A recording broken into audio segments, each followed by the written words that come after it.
nací quería ser profesora de lo que fuera. Las matemáticas me apasionaban y estuve en un grupo experimental en sexto de primaria que se llamaba el Grupo Cero.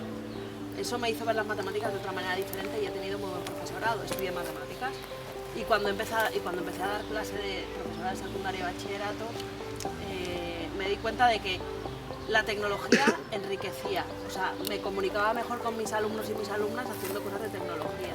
Entonces aprendí de manera autodidacta. Todas las aplicaciones que hago, también colaboro con empresas internacionales de tecnología educativa como Smart y las experiencias para mí importantes es, yo, imaginaros que genero esta realidad virtual, la testeo con vosotros y vosotras y veo que hay alguna cosa que falla.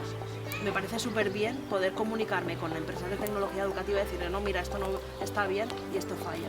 Eso es matemática, y las matemáticas a veces sí que necesitan de visualización, pero no todo el rato, ¿vale?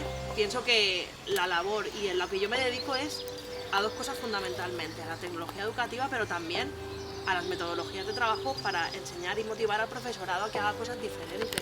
Para mí eso es súper fundamental. Yo soy matemática y sé que las matemáticas es una cosa que tenéis siempre dificultad en ellas.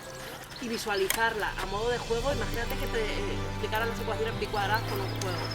Bueno, lo vería, pero hay otras cosas que necesitas que nos sentemos a pensar. Y como tengo tantas cosas que contaros y no me va a dar tiempo, lo que